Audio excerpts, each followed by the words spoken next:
This episode of the Party Loaded podcast is proudly sponsored by Audible.com. Check out their awesome catalogue of audiobooks with over 180,000 titles to choose from. And be sure to grab a free audiobook on us and support the show by visiting audibletrial.com/endgame. Let's party.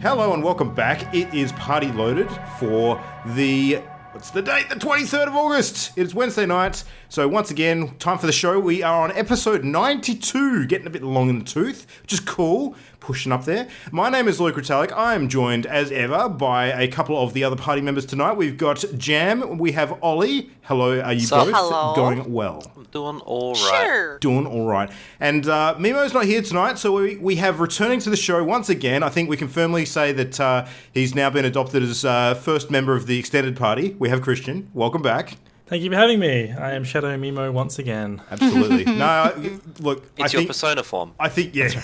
Persona form. I don't know. I think we can graduate you to like your own thing. Yeah.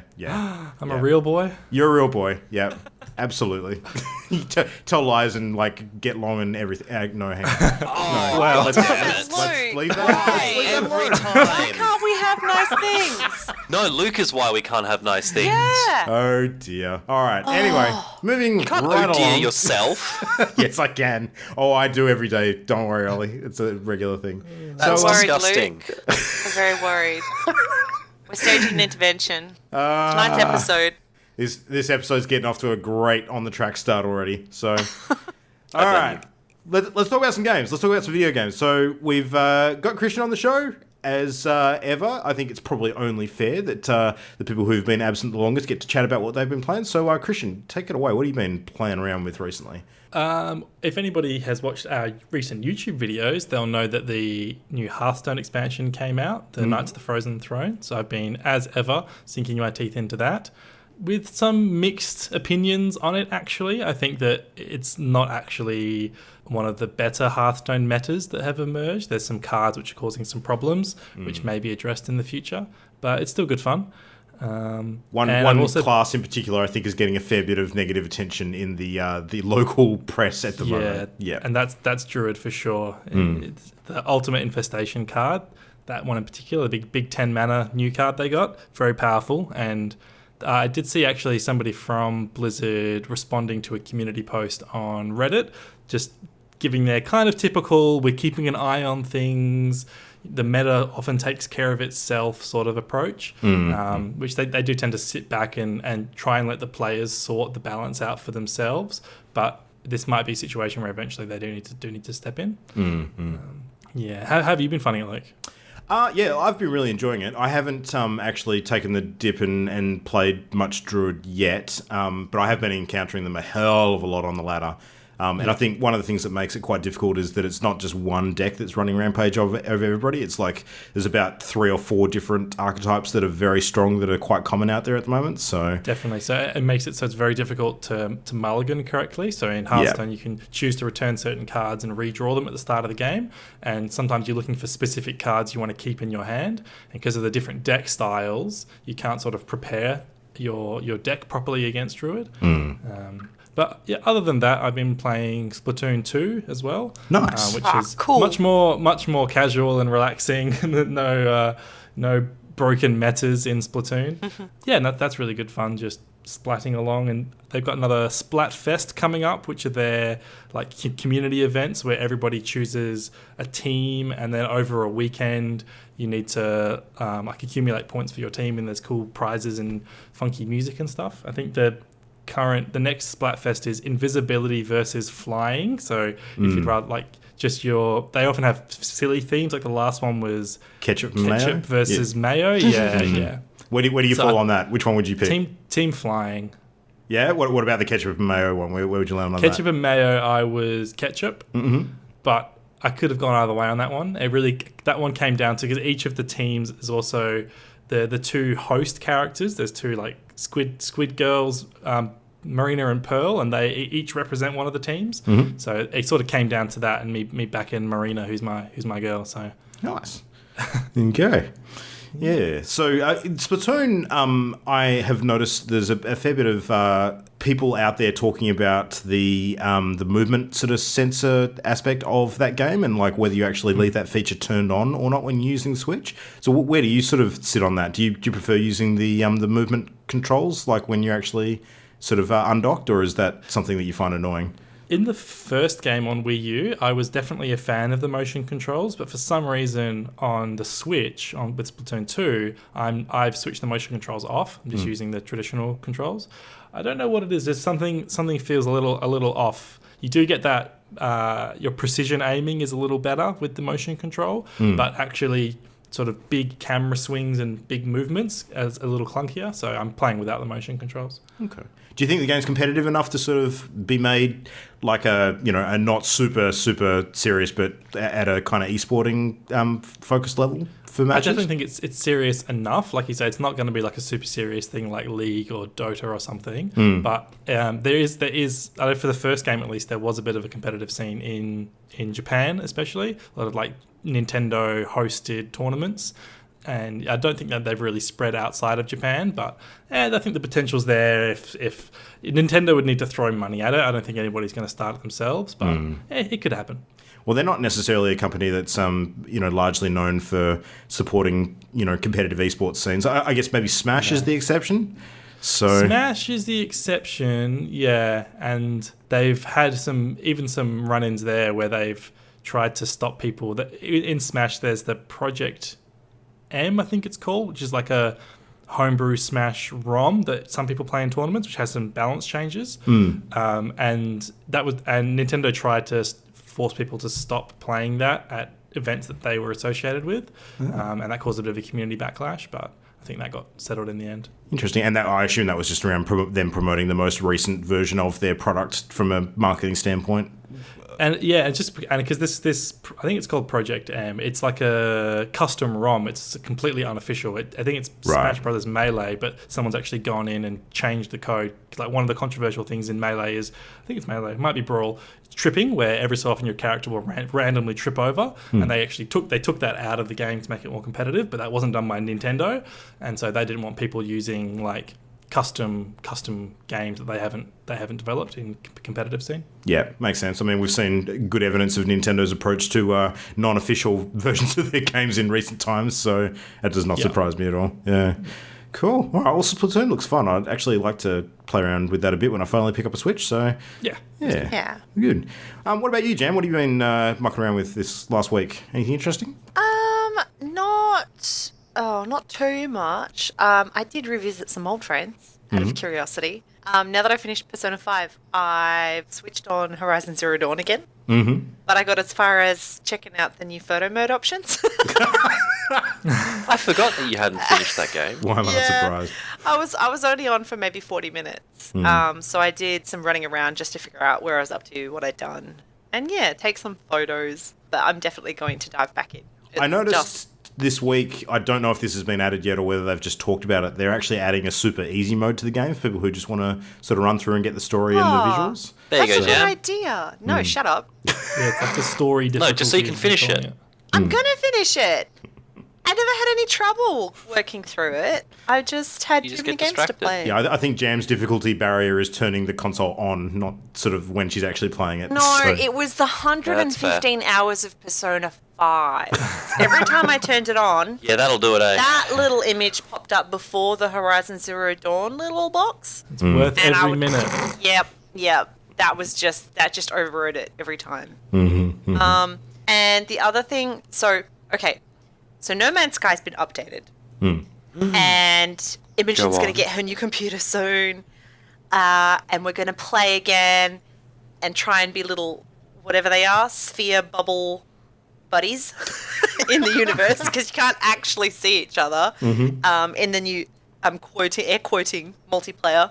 But I was curious about how easy it might be to pick up my old save, considering it's months since I've logged on. and whether I'd notice any changes quickly. So I jumped in for about 2 hours on the weekend, and a lot of it was relearning how everything operated and realizing some of the small changes. But what I wanted to do was explore some planets and see if I noticed anything differently. Sadly, in my existing save, the area I'm in at the moment, I've just got barren planets with very little vegetation, no fauna, so I couldn't even check out animals. It was really bizarre. So it was a little disappointing, but it's probably reinforcing my need to start from scratch, start in a new area. Because there'll be a new generation at that point as well, wouldn't it? Yeah, and there's new options. So I noticed on my suit and on my ship, there's different classes of storage now. So that when you purchase additional storage, when you find those pods planet side to bump up your suit storage, you can actually elect to add the new slot to the high capacity storage section, which lets you double stack things like your ship does. The capacity of each slot is higher, but I haven't figured out yet how that all interacts with trading. It looks like you can't see it when you go trading, so that might be a good place to tuck reserves and keep, stuff you want to trade in your ordinary suit space. I'm not sure, because it was only 2 hours. I was relearning. But I am excited. Just playing it that little bit, even though I realized I'd have to relearn things, I was excited to explore again. Because I found myself flying around this barren planet, excited at finding a new tree. Or some lush grass, which I hear has been added that I really wanted to see, or new biomes that I haven't seen before. And I realized I hadn't actually seen that many different planets in my original save. So, yeah, that was interesting. Hopefully you can find some exotic alien weeds that you can, spend a whole bunch of time I pulling. want to find a porg! I'm still dead set gonna bloody find a porg. A what? In No Man's Sky. Porg. Okay, the new little animals that look like a cross between a hamster and a duck in Star Wars universe that they've announced. It's called a porg. It's adorable. It's horrific. They'll be all the rage with the Last Jedi, Christian. It's Right. Yeah. I've been avoiding everything to do with The Last Jedi, so Probably Okay, wise. sorry. It's just a picture. Spoilers as a It's just a porg. picture and a name. It's cute. Yeah. Well, as far as I understand, these things have existed in the Star Wars universe prior to this movie. So is it the things that were outside Jabba's palace and is it a little slimy dog kind of thing? No. Nah. It honestly looks like a duck crossed with a hamster, and it's got these big, glistening black I think eyes. it's a platypus. Sounds like a platypus. It's weird. yeah, they're kind of furry like a platypus, but without the bill. I don't know. Yeah, they're a unique kind of thing. Yeah, they've got. Sure. All right. Yeah. I'll have to wait and see. Yeah. So I want to find My one in most No Man's anticipated Sky. thing about Last Jedi will be the porgs. Yeah. No. Porgs for days. No, that won't be. No, I think starting the game over again with No Man's Sky would be a solid bet jam anyway for some of the story stuff that they say they've added in recent Yes. updates. 'Cause I I don't agree. imagine you getting a lot of that on the existing saves. It'll just be sad because I've got my storage capacity and my my weapon to a point where it's quite powerful and I can carry a lot of stuff. So starting from scratch, being able to having to stand there for a minute to get a fraction of the resources that I can get now might be a bit frustrating. We'll see. And then we played something during the week, which was something cool and different. Oh yeah. Yeah, Jam and I got to try out a new game by the name of, I think we settled on 20XX as opposed to 2000XX. I'm sure it's 20XX. Yeah. I think that makes more sense. Yeah, probably does. So yeah, it is basically, for all intents and purposes, a Mega Man game. I really can't describe it any other way.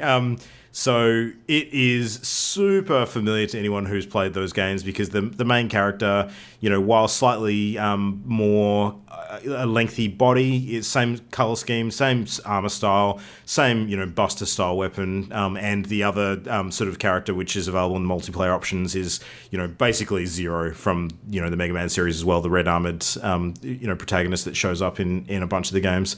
But yeah, we had to play around with that. They've done some interesting stuff with this game though. It's more of a roguelike spin on the Mega Man formula. So yeah, I mean, died. Yeah, it was super tough. It was died hard. There was some stuff, yeah. So, I mean, we only just played this last night, and Jam and I actually recorded some video, which is up on the channel now as well. How did you find last night's experience, Jam? Well, what actually stood out as being the the points of this game that surprised I you? liked it. It's very challenging and tricky. I want to keep playing to be comfortable with the mechanics and the movement, and then have put a concerted effort in to see how far we can get. Because we weren't doing that great last night. Not really.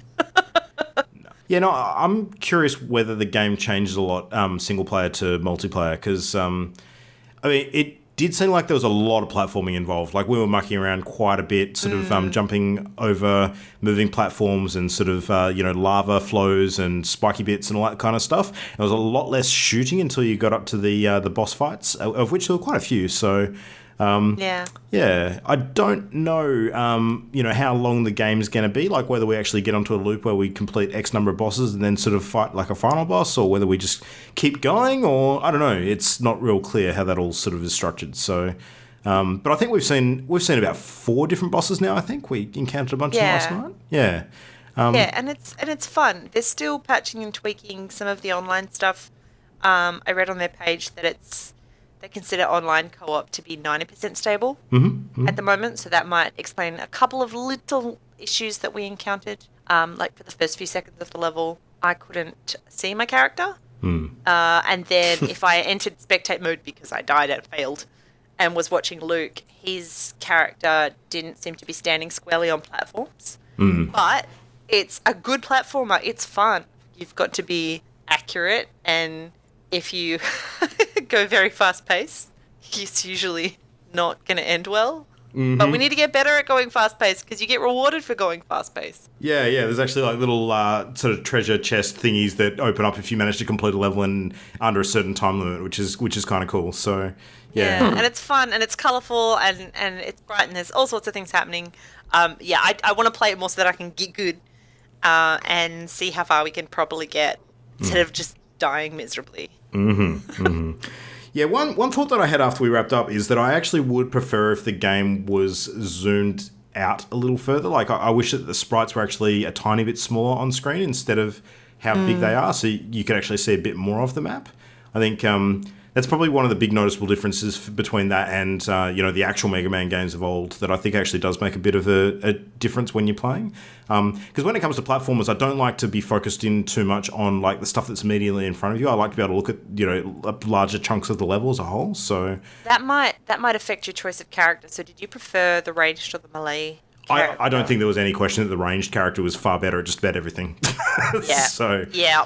So I think if you zoomed out more, the melee character would just be useless. Because everything would be dead by the time they got there. That is true. That might be a factor. But yes, what was the chick's name? I want to say... I cannot remember. Anna? I actually don't know. I'm sure I've got that wrong. So she was the ranged character, and she was just superior. Definitely. My favourite. Yeah. Won't go back. Yep. So that was a bit of fun.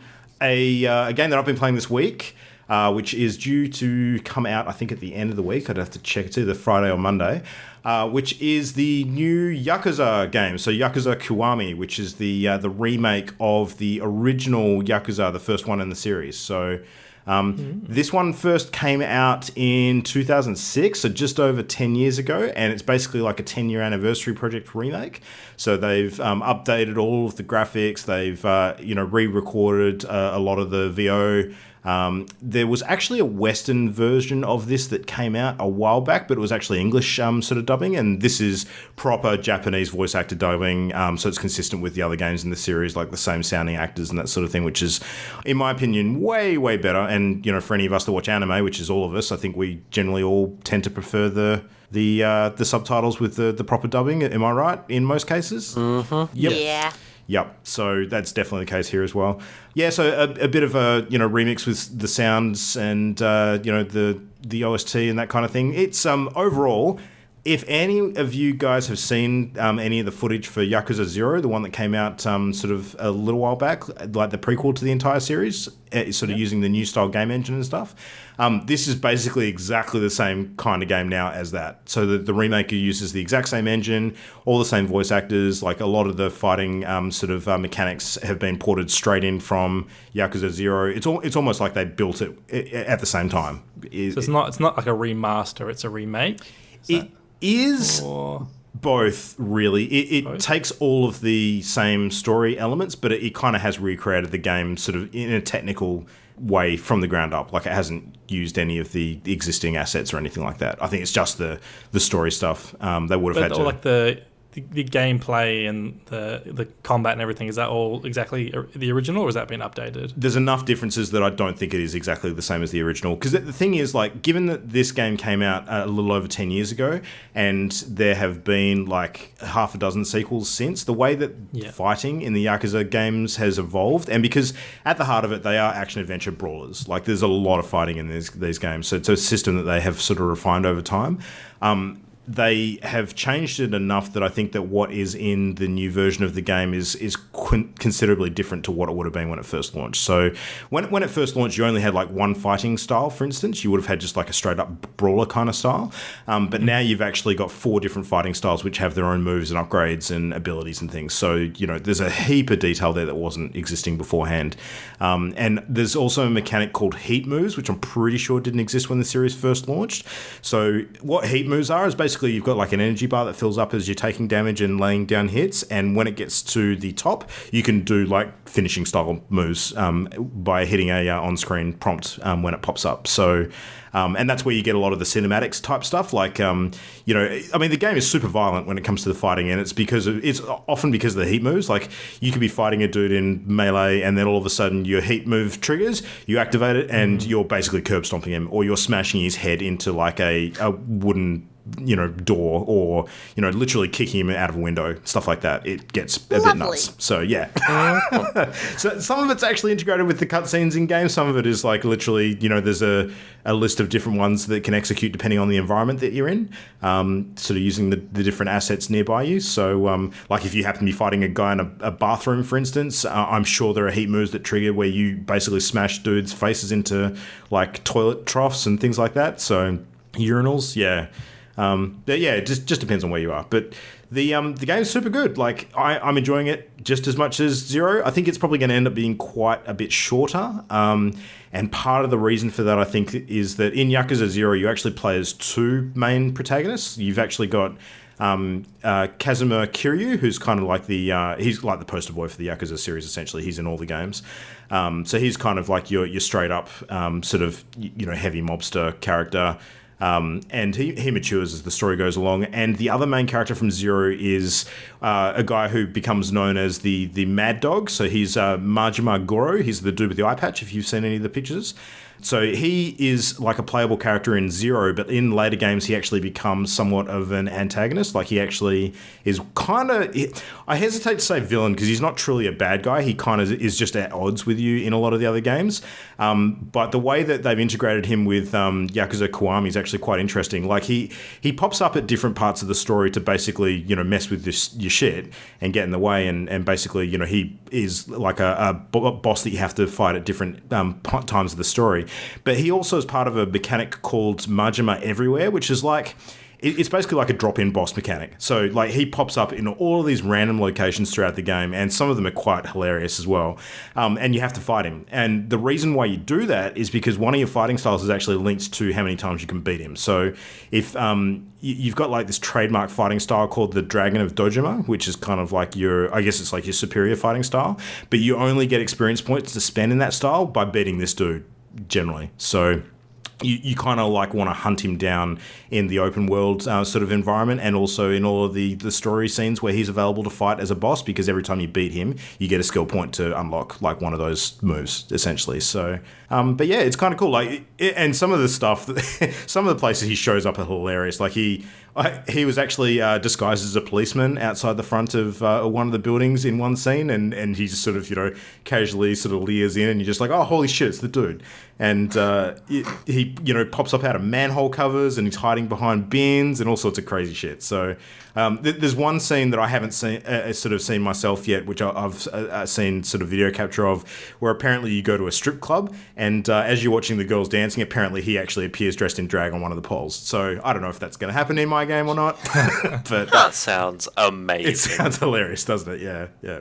So there was one bit where I was actually in a Japanese sort of video game arcade using one of the photo booths to sort of just check out the different sort of things you can interact with in there. And as I was taking photos and actually posing for the photos, he was basically photobombing from the side. So, oh man, it's funny. So yeah, but would definitely recommend. I think anyone who's looking to get into the Yakuza games, though, I'd probably suggest starting with Zero, just because I think that the story-wise, it sets up the characters really well. And while it's not essential to kind of get what's going on in Yakuza Kiwami, I think that it's enough of a positive experience to sort of learn about the main characters that you probably want to do it in that order, like do the prequel first, essentially. So.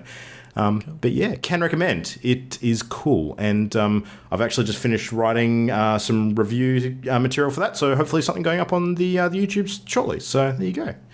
Yeah. Now, Ollie, you've been doing most of the usuals this week. So a bit of PlayerUnknowns and a bit of Overwatch and that kind of stuff. So Yep. Pew pew. A bit of pew-pew. Yep. We still need to get the four of us together and play some PlayerUnknowns at some point. That is a thing that needs to happen. Yeah. Yep. Hell yes. Mm-hmm. Christian, That have is you definitely a thing. You experienced much with the first-person stuff now? That's kind of become. No, I haven't played since that update. Ooh, okay, nice. We need to set that up. Are you very good? No, I've Because won. you will need me to Excellent. carry us. One game, I think. Okay, good. Will be less of a disappointment then. Our performance is just highly inconsistent. Oh, yes. That's an understatement. But that being said, the game can be very RNG at times. Yes. yeah. But it's fun. We have fun, It is. regardless of whether we win or lose. Mm-hmm. It's always hilarious. All right. Well, aside from recent gaming, let's kick into some news discussions. So, who wants to lead us off tonight? Who's got something that they want to throw down on the table? Anyone? Good job, Luke. You on me? All right. Okay, I'll start. All right, so this week, BioWare actually released a bit of an update on the Mass Effect Andromeda news portal.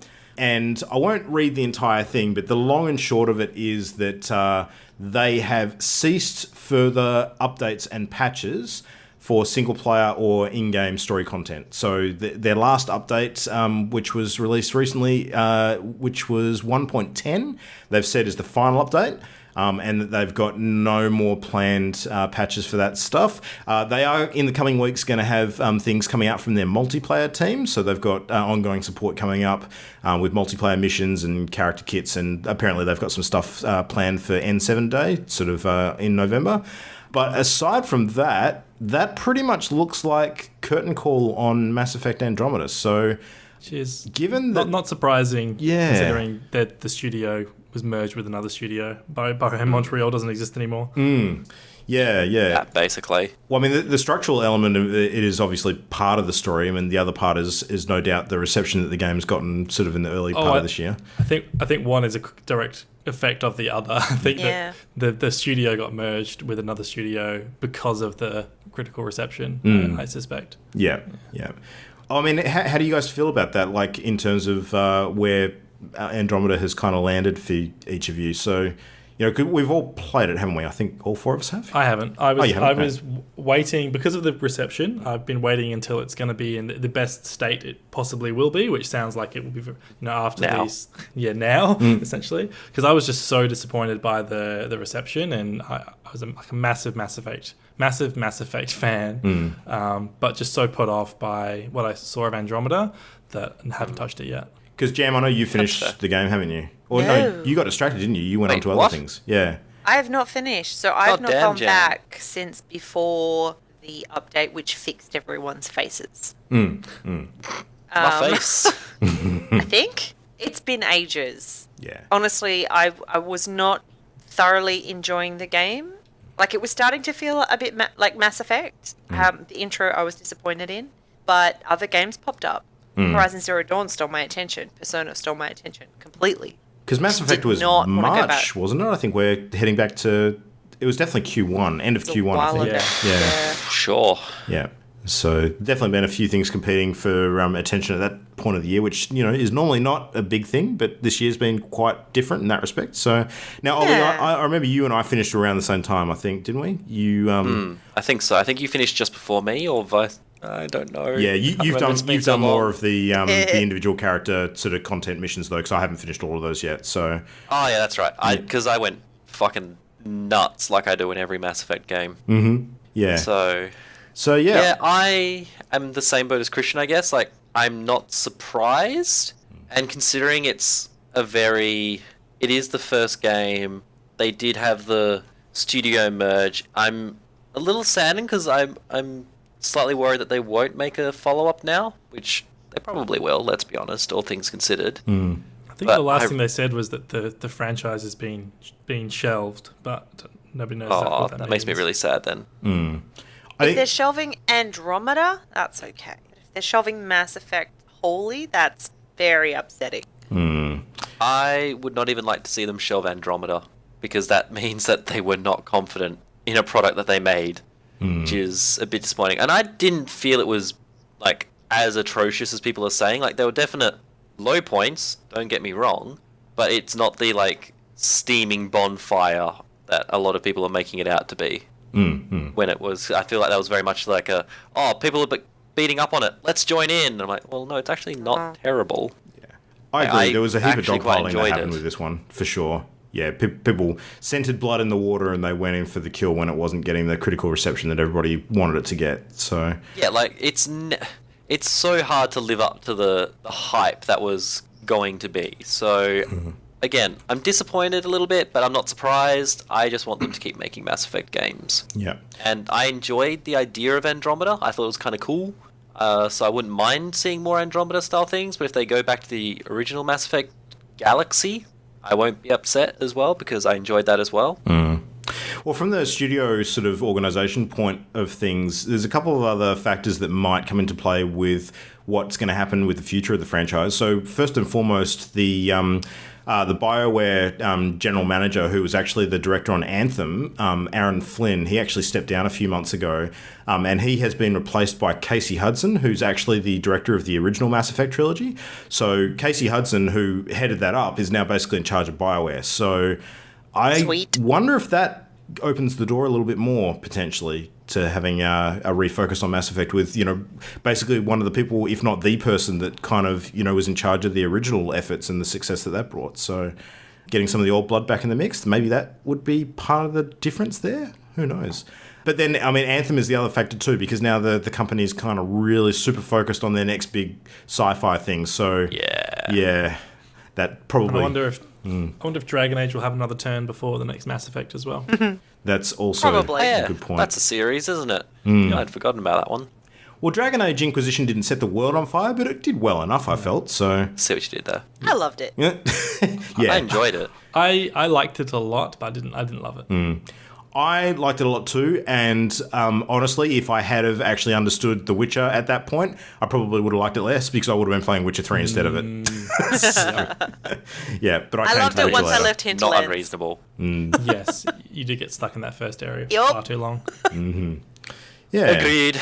All right. Well, anyway, that's the general state of Mass Effect, and I guess we all hope that something comes of it in future, but no way of knowing where that's going to sit at this point. I think putting it on ice is maybe the best result at the moment from the point of view of creating expectations of the general gaming public, because you don't want to create sort of false hopes when there are none, because otherwise people will just be asking when's the next Mass Effect game going to be in the next 2 to 3 years, constantly whenever BioWare release anything. So yeah, When it's ready. yeah. All right, well, over to you, Ollie. What do you want to touch on tonight? Sure. So I found an article on Kotaku, thank you Kotaku, about a little bit of a favourite game of ours called Undertale, and the drama that sort of evolved, or has occurred previously and is still a little bit ongoing with its fandom and its community as a whole. And so the article basically goes on about how the fans are very critical of how YouTubers and streamers actually play the game, to the point where they essentially almost bully these content creators, and some of them just stop making it because they've got these thousands of people going, you're playing the game wrong, what the fuck is wrong with you? You're doing this, you're bad at this game. Yeah. Yeah, if I remember and correctly, it there was a comes- huge controversy with Markiplier about this, wasn't there? That's Correct. right. Yeah. because he was going to go the genocide route, and he actually stopped after 2 or 3 episodes because of just the sheer backlash of going, what the fuck are you doing? No, pacifist is the way to go. You're a fucking idiot. Oh my god. Obviously, those are the medium level comments. There are obviously nicer versions of that comment and much worse versions of that comment. Because YouTube comments. And yeah, it's fascinating to sort of see how toxic at time the community is and all the sort of cringe things regarding Undertale in particular. But it got me thinking about toxic communities as a whole because, hey, we were just playing Overwatch. Which, you know, at times can be a bit nasty, and we've all have known or experienced firsthand toxic game communities. I'm very curious about what your thoughts on a question I have is, or an idea, is what do you think pushes communities to that toxic level? Because we have games that can have bad elements in the community, but the community is not considered overall toxic. And whereas some games, I could just be like, Dota, and everyone goes, ugh, and immediately cringes at the idea of going onto one of them, or going onto a forum or into a random game. Heaven forbid you stuff something up and you get verbally abused across the internet violently. Sorry to those MOBA players, but let's be honest, your communities suck. And so I'm just curious, what do you think pushes communities to that toxic level? Because it's not a blanket thing, because otherwise every community would be toxic, and that's just not the case. See, I would have said an element of competitive, PvP, but they're doing it with Undertale? I think it's two different types of toxicity. Hey, I think there's competitive toxicity, and then there's the Undertale is kind of like this emotional, social toxicity. Yeah, and I think that they are different things. Perhaps they're just different versions of a sense of superiority. So the PvP competitive toxicity is needing to beat someone and prove dominance, blah, blah, blah, blah. And blame someone. Yeah. Needing to blame someone all the time if anything goes wrong. And the other is a sense of superiority in that I know how to play it correctly. My way is the right way, your fun is wrong, which is absurd. Yeah. I think that there's also like an element of like guardianship over fandom as well, where especially with games that are considered, or not just games, but when they're quite niche to begin with, and when they sort of hit the mainstream more, the original fans are very critical when larger names pick up the game and then don't seem to appreciate it on the same level they do, or they have opinions about the games. But exactly, get a bit hipstery, because it happens with other things too. Like another toxic community that comes to mind is Steven Universe, the cartoon. Oh, really? That has a rather... I didn't know that was toxic. That has a totally toxic community online. And I compare it a lot to Undertale. You can find some interesting articles about that if you like. A lot of that comes is to do with artwork that people draw about the characters. There have been some artists that have been bullied and had threats sent to them because they're not drawing the characters in the most appropriate way that the fandom deems it. And also with shipping characters. Portraying certain characters as being in relationship with others, and then that sets off entire segments of the community going. And that happened with Undertale too, because there's a lot of that with Undertale. Oh yeah, what was the word I found? I found this jam. You will love this. Will I? Foncest. Yeah. Foncest is bad. Because there's two of the characters in the game named after fonts, Sans and Papyrus. Yeah. Oh no. Yeah. That's a thing. Is foncest like when you ship those two characters together? Yes, and they're technically brothers in the game. Yeah. Oh, really? That's weird. Yeah. I didn't think that one was the other one's type. So. Oh, look, whatever floats your boat Luke. At the end of the day. But, that's not unusual for a lot of communities. And I agree with the competitive side of thing, especially when it comes down to team-based competitive games. So... in my own personal experience, a lot of people will probably be like, oh, you're fucking wrong, Ollie. Well, probably. Yeah, you're fucking wrong, Ollie. The individual ones where it's like an all-v-all or a 1v1, the community tends to be less like it's someone else's fault. Yeah, because you're not ruining someone else's fun in that respect. Yeah, and you literally only have either your own lack of ability or your opponent's superior ability, or bad luck, good luck, either way sort of thing. Whereas in a team-based environment, because random chance, luck is a factor as well as skill, if you then go, oh, I'm doing my job, why isn't this person doing this job? Hell, you just even need to listen to us play Overwatch, even just the previous night. Where's my fucking team on the point? What the fuck is going on? Me saying, we've got no healer, why is there no healer? I'm the only tank, I can't go healer. You idiots. Yeah. So Yeah. I think I find team-based games to have in general a more toxic environment, and games with a steep learning curve, which is why I think like games like or most MOBAs, I should say. Apologies to MOBA players who are getting offended by this, but they have quite a high level of memorization to it. So knowing the most efficient pathways if your enemy does this to counteract, or which path of leveling up, or which items to take, and all that sort of stuff. Oh, they've done this. Okay, we have to completely backflip and do it this way now. And if you're not completely up to date with that, you get the shit kicked out of you by your team. Holy crap. I've listened in to a couple of team speaks from one of my other friends, Mike, when he's playing, he plays Dota, or Dota 2 I should say, at the moment. And oh my god, if he does something wrong, or if someone on their team does something wrong, like, I am a fairly creative person when it comes to insults, and I hang out with people who are fairly creative with insults. I learned things. I was impressed. I'm like, wow. Yeah. I actually have to look up what some of those things are. Yeah, I get surprised when people behave like that. You know, I'll say stupid things when it's just us on our voice chat because you're my friends. You know I don't mean it. You know I just, get weird when I'm playing competitive games.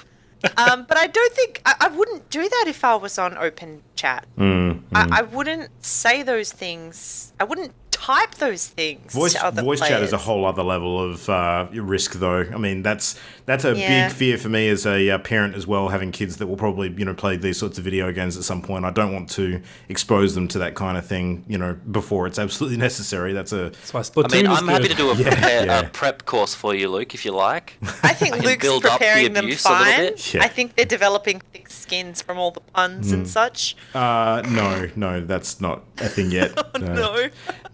Look, They don't understand yet. From They're too my young. personal experience, poor the most toxic game that I've ever been involved in was actually League of Legends. So, and that was my personal experience. Like, I find that MOBAs in general tend to suffer a little bit from the toxicity, like even Heroes of the Storm does to a certain extent, but I don't know what it was. League for me was just way worse than all of the others. So, and again, that's my skewed perception based on personal encounters. Okay. Yeah, I'm sure there are other people who've had worse experience with different games, but like it's actually one of the things I really like about Hearthstone, because I think that certain games can be built in a way that actually limits the tools available to trolls to ruin people's People fun. try. Yeah, Hearthstone people try. Even Hearthstone people try. Like, there's definitely ways that you can game the emote system to be, really narky about that kind of thing. But ultimately what tends to happen with those sorts of games too, where if the game's built in a way that the tools aren't provided in-game, people will find another place to do it. So you go and look at the Hearthstone Reddit community, and that's where it all is. So, Anybody that's played Hearthstone for any period of time knows the occasions where you will smash an opponent or something, or they'll beat you really badly, and then the little blink comes up and it's a recent opponent would like to add you as a friend, and people just like to add you and then just abuse you and then defriend you. So that definitely happens from time to time too. People go to the effort of adding you as a friend just to flame you. Yeah, for sure. That aspect fascinates me a little bit. So, Luke, you said League of Legends. Christian, what would you say the most toxic community you've experienced would be?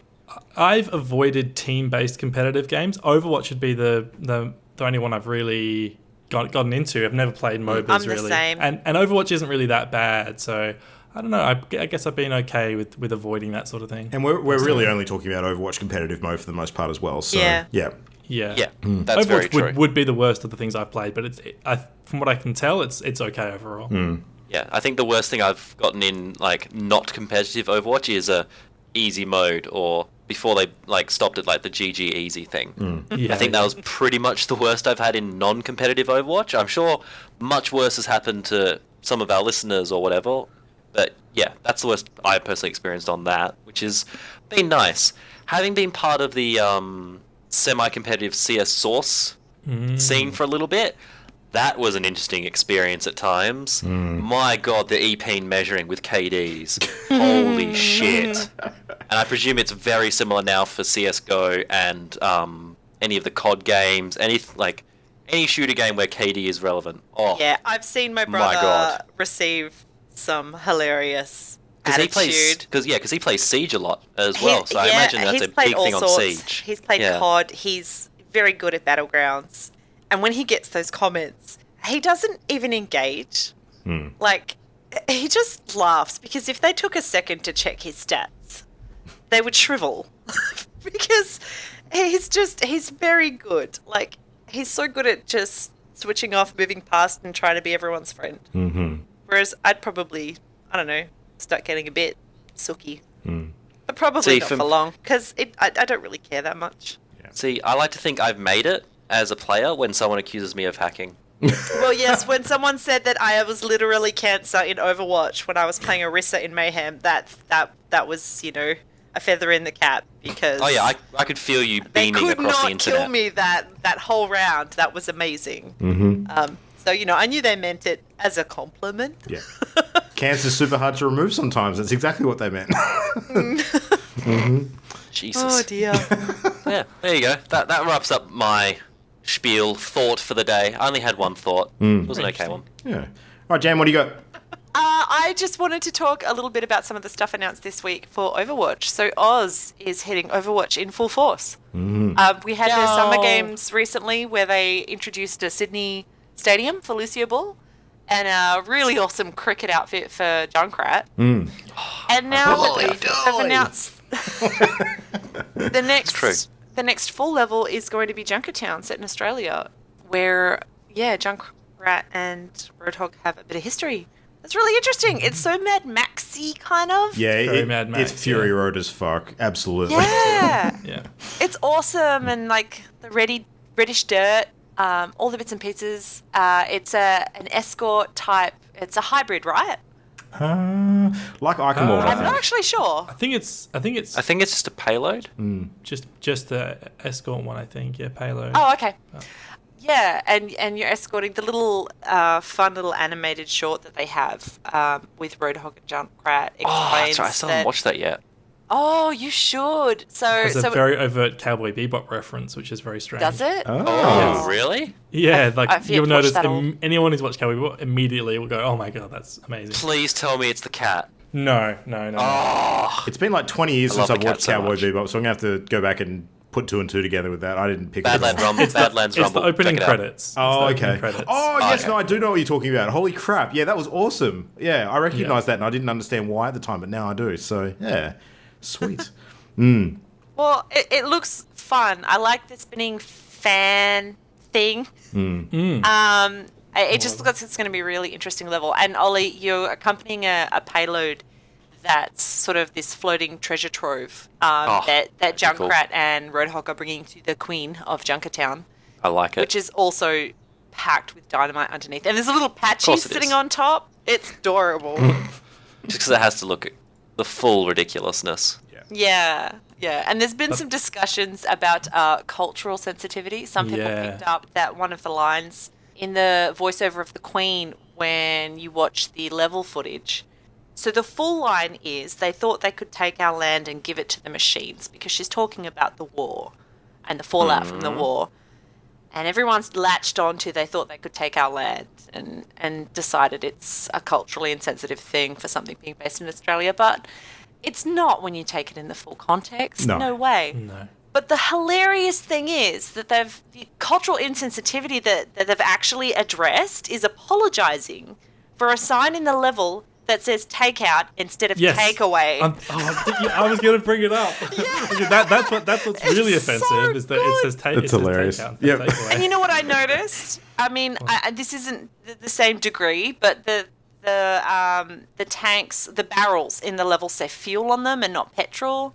I reckon, I mean, in my mind, Aussies say petrol more than fuel. At least it doesn't say gas. That's the one. Yes. That Yes. really, Yeah, if it said gas, I'd be like, what? And apparently, so they've apologised and they've said they'll rectify the sign as soon as possible. Apparently, they've also been told that the coffee cups that are visible in the level are too big. That Australia doesn't drink coffee in that size the cup, gallon. which is hilarious. Motherfuckers haven't met me, So- goddammit. Yeah, so, and yeah, the whole voiceover just, it screams Mad Max because she's saying no rules, no mercy, which I thought was funny. Only the strong survive. It's straight out of Mad Max Thunderdome. Yeah. Yeah, which is fun. It just looks like fun. And the animated short, it's hilarious. Like, the dialogue's funny because I think Roadhog says one word, Yeah. and yet Junkrat's interpreting his every, like, tilt of the head. And at the end, in the closing credits, when the Overwatch sign comes up, it's Junkrat singing the little theme. Oh gosh. It's so funny. It's great. You gotta watch it. Yeah. So I'm loving it. There's all this Aussie love coming into the game, and it's great. And I just hope it's a fun level. It would be interesting if we met the Queen at one point. At the moment, she's just a voice. But it's exciting, and I really, really need to get, before the Summer Games finish in, like, I think 5 days, I need to get Junk's cricket outfit. Because it would just be un-Australian not to. Yeah.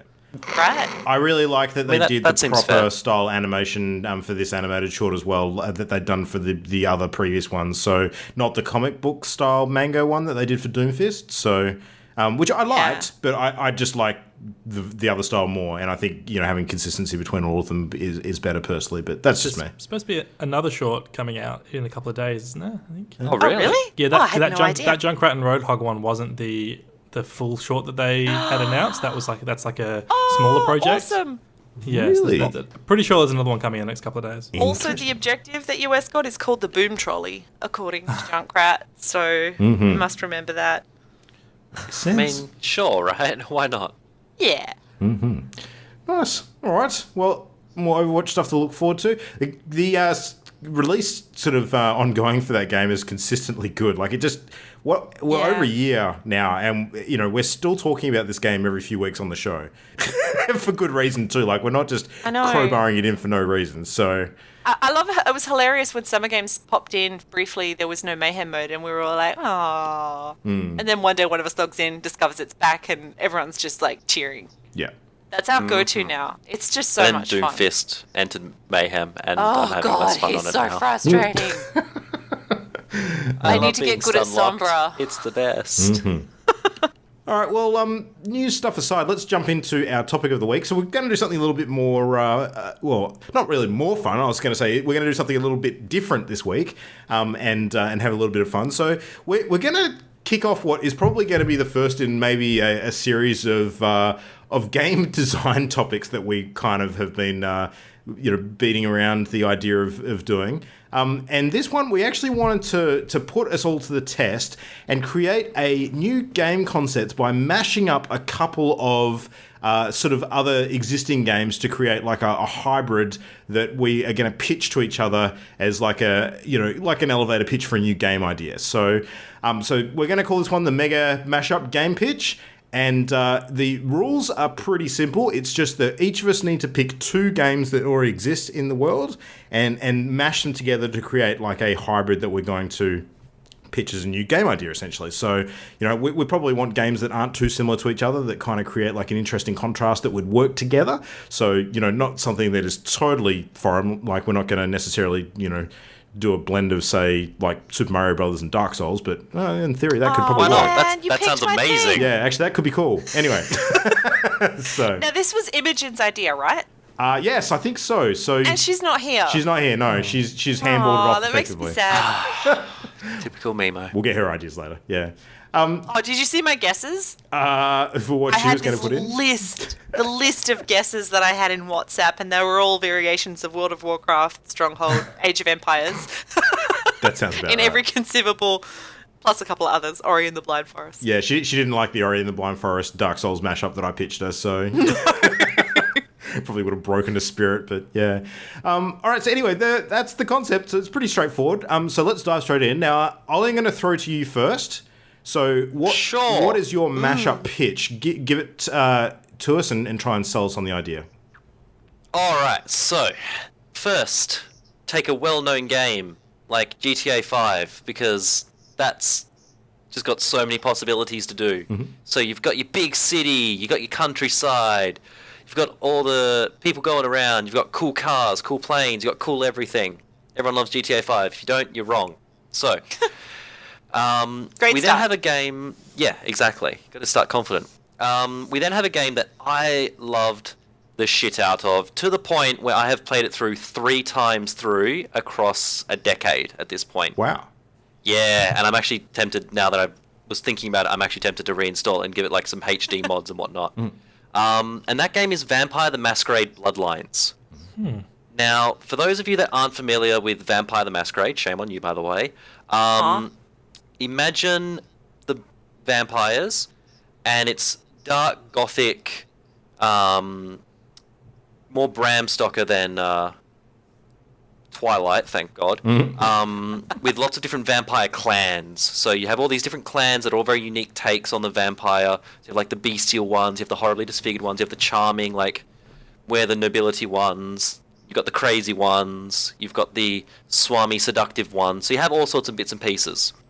And it's set in this beautiful, gothic, dark world that essentially everything supernatural is actually real. And so, in Vampire the Masquerade, you play like a newly made vampire, and you're being sent on missions, and it's all the politics, and all this crazy stuff happens, and you're exploring the city, and you're going to different parts, and you have this amazing storyline, and all these cool interactions. And so I figured, like, an open world Vampire the Masquerade, where it's this entirely dark gothic city with this feudal hierarchy of vampires that you can then do quests on and engage in the story, and then occasionally just let loose. And one of the big things with Vampire the Masquerade in the title itself is the masquerade of going, let's make sure the humans don't find out about us, which would play very interestingly with an open world concept like GTA. Ooh. So you could be like, I do crazy vehicle shit, but that's fine. Humans can do that. Jump over a building or climb a wall, maybe not so much. Okay, so Or like, I run down Wow. the street like a bullet. That sort of thing. Or like, I turn someone inside out. That might be a little bit not so great if you do it stealthily, or like in the sewers, that sort of thing. You know what? I've just So- started picturing it with like a Dresden flavor, and I'm now mad keen for this. that thing That'd be that amazing. thing you just described almost reminds me of how the police function in Grand Theft Auto games with the star system. So obviously, Yeah, when you so break the imagine- law in differing sort of levels of severity, you become more and more wanted. It can be kind of similar Yeah. to that. So like when you break your veil. And do stuff that is more vampire and less human, and you actually get observed doing that, it could raise your sort of wanted level in a similar kind of way. So, Yeah, yeah. you have two Wow. wanted levels: a vampire, like a masquerade breach level, and then a human police level. So you have multiple wanted levels, and just have mad fun with vehicles, and be like, "Oh god, the police are after me!" Turn invisible. That Does it sounds Oh also god, I have turn a- invisible on camera. Now the Does it sheriff's also have after a me. GTA Online component. Sure, fuck it, why not? Let's make it an MMO. Vampire Let's the go all Masquerade. out. Hey, if GTA does that, I don't know why your game can't. Yeah, exactly. So you have an amazing single player experience, and then you can have sort of like an MMO experience as well in there, which then runs like the GTA thing, because then you can have all the crazy races and events, but with vampire powers as well, and a cool gothic, dark, eldritch setting.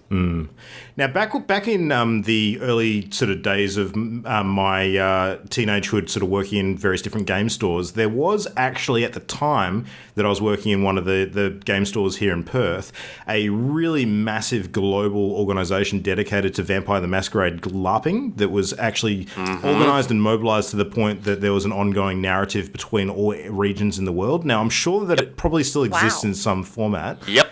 And that would kind of be how like the GTA Online component of that could work, because if you're talking about like a Vampire the Masquerade backdrop to this, all of the politics and intrigue is part of the best part of that.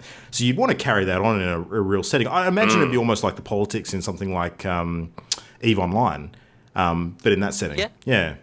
That, or even I imagine very similar to how a Minecraft RPG server would work. Yes. So if you ever had the chance to go on a Minecraft RPG server, those are actually genuinely some of the most fun I've had in Minecraft. So, and Vampire the Masquerade and Vampire the Requiem and all the variations of it, or Word of Darkness LARPers, are such a dedicated bunch. I get regularly bombarded with photos of going, we hired this Scottish castle for 200 LARPers this weekend. I'm like, that sounds so amazing. Oh my god. So yeah, Vampire the Masquerade meets GTA 5 for me. Nice. That's my mashup. That's a fucking strong opener. That's a good one. There you go. Damn it, Ollie. Yeah. All right, Jam. Well, your chance to outshine him. What do you got for us? Oh, mine's so much better. So imagine that you're on your farm harvesting wheat. Wow.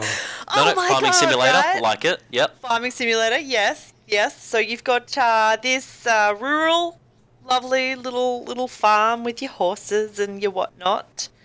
and then some banditos come along, and you got to jump on your horse and go take care of them, and maybe go run a heist. And I really want a Red Dead Redemption farming sim crossover. That's just... I've said this before on a previous episode when they announced they were making number 2. I said, I loved Red Dead. It was my favorite. Everything about it was amazing. But it would be really cool if I could, like, go back to my farm and help make it prosperous and look after the things and harvest the stuff. And, you know, you've got your cattle drive. So, okay, I've got to get on my horse and recruit some people. Maybe my friends, it could be online. And we've got to move this huge herd, you know, halfway across the map to a new pasture and overcome obstacles like rivers and bandits or a bear or something. How sweet would that be? Mm-hmm. One has to wonder freaking amazing whether this kind of stuff is actually potentially on the table for Red Dead Redemption 2 online. I am crossing all my fingers. Mm-hmm. I hope they're listening. Or I hope I'm just reading their minds. Because... Mind reader. Because they had an online component to Red Dead Redemption, and it was fun. You could go around and do these little missions with your friends, or you could just free roam. But it wasn't nearly as fun as GTA 5 or GTA Online, and that's because it was, you know, early stages. And I just remember thinking, oh my God, there is so much opportunity here. And they have done so many wonderful things with the content that they've created for GTA Online. Just the variety, the CEO running your organizations, your criminal enterprises, all the bits and pieces. I just think there's some fascinating stuff you could do in that setting to, or a variety of ways that you could... Imagine if you could elect to take on the profession of snake oil salesman. You know, and you're just transporting these gimmicky bullshit products and trying to persuade people to buy it, or you're some kind of loan shark, or you're a hustler with cards, or there's so many different ways that they could introduce this interesting little sort of profession quests and homestead quests, and I just think it would be the best. But the farming simulator, that's where my heart settled. Like, I would love to be able to have this homestead, which I can grow and I can invest in more cattle, for example. And then, you know, you got to look after it, you got to manage it, and then you take a bit of time out to, I guess, go do the storyline. Yeah, because that was also great fun. So yeah, that would be my mashup pitch. Nice. Red Dead farming sim. Yeah, or farming sim. Western. Farming Simulator 1622. I don't even know what era that's set in. Bit early, but... Farming Redemption. Yeah. Yes. Nice. Red Dead Crops. Oh. No, not Dead Red Crops. Dead Simulator. Bad. All right. Christian, over to you. What do you got for us? All right, so my game pitch is Personamon. It's a mashup of Persona and Pokemon.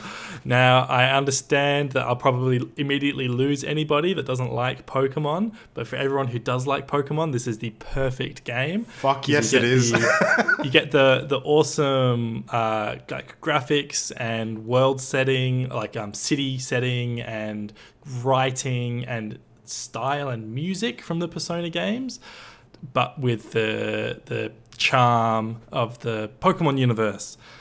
So I picture things like you're catching Pokemon in a similar way to the demon negotiations in Persona 5. I'm picturing that the confidant links, like the characters that you level up your sort of social level with, they're a mix of people and Pokemon in the world. They each have their own, unfolding stories that you visit from time to time. It would have the same calendar system that Persona does, where you spend half your day doing, hanging out with friends, going to restaurants, studying, and then at other times you can go off on like short journeys out into the wild or into gyms, and that would be kind of like the palaces would be either like quests out into the wild to catch new Pokemon or into gyms, and it would be pitched at like a bit more of a mature audience than the mainline Pokemon games.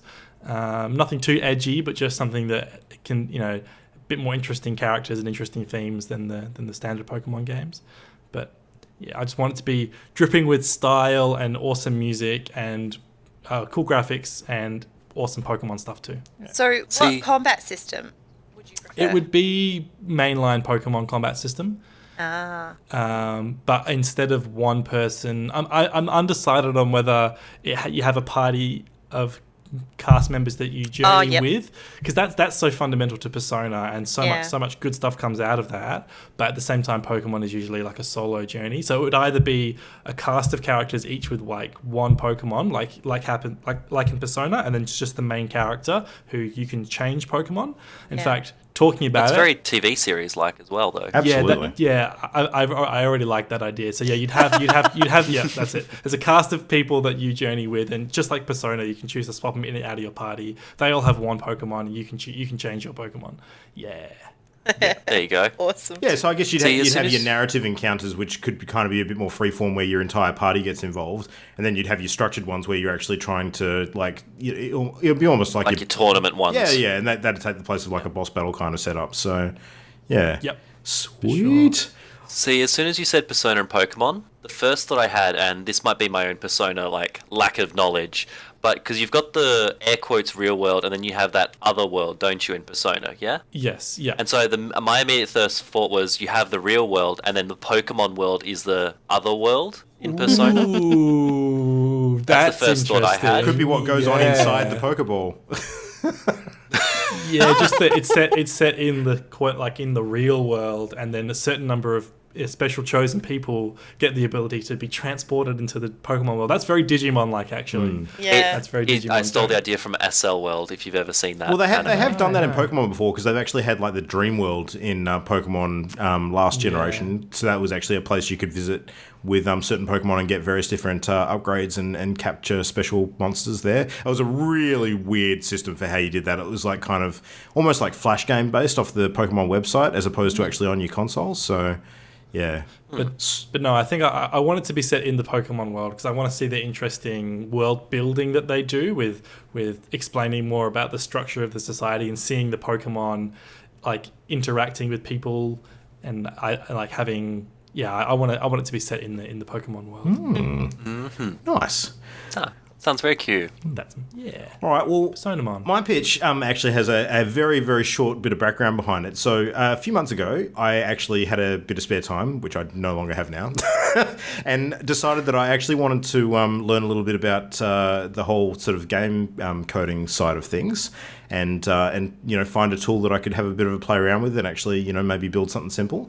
And at the time, I was actually trying to think of some cool game ideas, like something I wanted to build. And I oscillated on a few ideas for a while, and eventually settled on something I thought would make a really, really cool game. But obviously, way more ambitious than something I'd ever have time or skill to do. But maybe something I could just tinker with and eventually build something towards over a period of time. And that's actually what this idea is. So I would like to pitch a game which I'm tentatively calling Megaland's Borderman. So it's basically Borderlands mixed with the original Mega Man games. So now it is a 2D platformer, so it's not the 3D sort of first person action of Borderlands. It is a platformer at its heart. Okay. But the whole idea behind this is it's basically taking the tried and tested formula of Mega Man, how you have the different levels where you fight the bosses and you kind of pick up the boss's weapon and sort of move on and continue throughout the game with those weapons at your disposal, to opening that up completely with a really granular sort of weapon sort of system where you can pick up upgrades and dual wield and have a whole bunch of different weapons and armor upgrades and sort of energy resources and all that sort of shit as you go, and sort of like incrementally upgraded over time. A lot of the world would probably have to be procedurally generated in order to create enough content for you to sort of go through. But you would have a lot of really interesting bosses that aren't necessarily the same sort of style that you would have in a Mega Man game, where it's just kind of a mechanic to give you access to a new weapon. These ones would be really tied into like a cool kind of, robotic sort of junk world kind of theme. So similar to Junktown, actually, like the from the Overwatch discussion we had earlier tonight.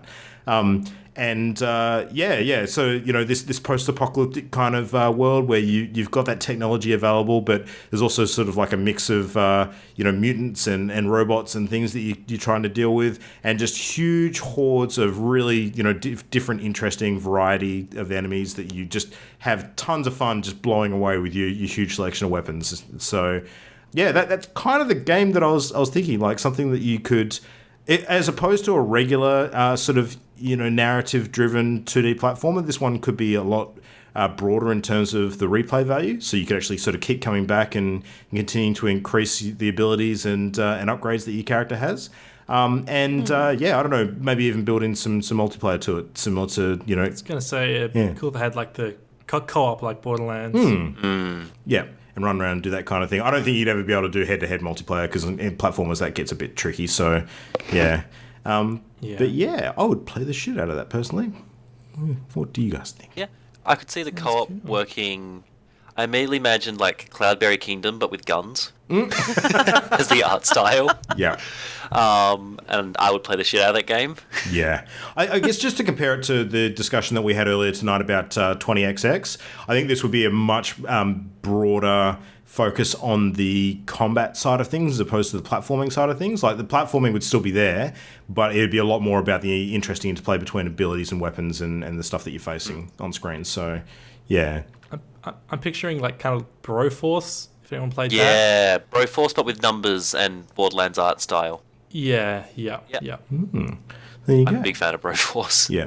It's good fun. All right, well, out of all the ideas that we've heard tonight, should we just have a really, really quick sort of group vote as to which one we like the best? So, without voting for your own. So, if you had to pick your absolute favourite, let's just run through each one in turn. So, who wants to put a vote in for Ollie's Grand Theft Blood? Yup. Me. I will too. Yeah, I think I'm going to as well. That was a fucking solid idea. Ollie wins. Okay, well that's Unanimous. Ollie, who'd you vote for? who gets second place, Ollie? Who gets second place? Wow, this is a tough one, actually. The Persona Pokemon one has me intrigued, and it's going to get my vote, and I'll explain why. So I really like the second half of a lot of child TV shows. So the second half of Naruto intrigued me a lot more than the first half when they were all like teenagers and a bit more grown up. Likewise, Harry Potter, once they've gotten a bit more grown up, it appealed to me a lot more. And I feel like if Pokemon was a little bit more grown up and mature, it would appeal to me a lot more. Oh, there are some So that one's gonna definite get my adult vote. concepts in that world that they could explore. There is, but it's not like the core theme. Yeah. Settle, That makes Luke. sense. What was that? Yeah. Nothing. You'll hear it later. Nice. Well, All right. So what you're saying is Christian won your vote, so he's the true Yes. winner today. Sure.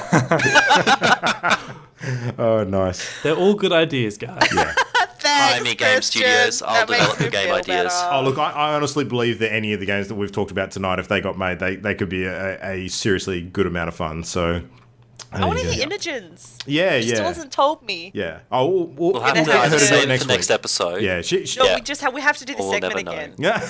Save it for the next time. Yeah. We'll never know, Jam. Yeah. We'll never know. Lies. All right. Well, anyone who's been listening tonight, if you've got a cool mashup game pitch idea, send it in because we would love to hear about it. That would be a cool topic to get a bit Yeah. of feedback on. So. Also, tweet us how many times you thought I desperately wanted to say, "Are we not doing phrasing this episode?" Oh my god. Because goddamn, Yeah. it was giggling. That was a thing. Anyway, that email address, of course, is mail@partyloaded.com. You can also send it through to us on our Facebook page. So just do a hunt for Party Loaded on Facebook. We are at Party Loaded Show on Twitter, of course. And if you want to see any of our recent video content as well, of which there's been quite a bit as of late. So Christian and Memo and I playing a bit of Hearthstone. Jam and I doing some 20XX. Ollie, I've got to pin you down to do some video content with one of us at some point. But Sure. you can find all of that at youtube.com/channelingo. Amazing. There you go. Yes, I'll pin you down at some point. I'm going to have to edit this episode so hard. No, Leave the magic. don't do it. Leave the Oh, magic. it's the source God. of like 50% of my amusement. Man, Only 50% Jam. Only 50. All right, well, It was- Imogen will be back next week, worse game. and You guys are amusing. I'm expecting that Too she's going to extreme. be quite the zen camper because she'll be all done with her study stuffs and ready to do some hardcore gaming. So that'll be good fun. I know she should be imminently expecting her new rig too. She'll actually be able to play games with frames. Nice. She'll have frames, more than one. She won't just be playing on a flip book. Yeah. We'll have to get a massive sort of sticker of the GLaDOS potato though, just to stick on the side of the machine, just as a nostalgic thing. Yes. That'd be kind of cool. I love it. Yeah. Now, I don't know about you guys, but I've got a ton of games I want to play in the next couple of weeks. We got the Uncharted Lost Legacy stuff hitting, I think, next week. Finish up some Yakuza. Destiny 2's hitting real soon, so we've got that launching in, I think, crap. just under a fortnight. So, Oh, wow. yeah, it's getting busy again. Anything in particular you Wait. guys are looking forward to it? It's nearly September? Yeah. Yeah. When did that happen? Yeah. Like just That's a happened. thing. Oh, shit. Sorry, Jam. You got a week to make it not September. I've got so many games to play. Ah, You got some first world problems. catch up to do. I know, man. Them issues. What about you, Christian? You're obviously pretty busy with real life stuff at the moment as well, but is there anything next on your list that you're looking forward to getting to? I'm still trying to get my hands on one of the Farpoint aim controller bundles for PSVR. Because there's a particular bundle that came out with a new controller, but they're really hard to find. So if I can track down one of those, I'll snap it up. But other than that, nothing on my immediate radar. It reminds me, actually, I'm seriously going to have to consider getting some PSVR action before the end of the year because they just, I think, announced today that Doom VFR is going to be a first week of December release on PlayStation VR. And you still have to play Resident Evil 7. Yes, that too. And Skyrim VR is the massive one coming out at the end of the year. It's going to be Oh, insane. yeah. Yes, I have not played Skyrim yet, so I'll be the VR naysayer and just be like, meh. Yeah. Yeah, too many games to play. Anyway, we're heading into that busy time of the year, so we've got tons of good things to talk about on the show. But for tonight, we will leave it there. We'll all jump off and actually get some game time in. So thanks, everybody, for listening. Thanks, guys, for doing the sort of bits as usual. And Christian, for making your return. Thank you again. It was good. Shadow anytime. Mimo strikes once more. Yeah, that's it. That's right. All right, well... Thanks, Luke. That's it. Thanks. Yep, thanks, everybody. It's just a giant, big love fest in here. And that's the end of my phrasing for tonight.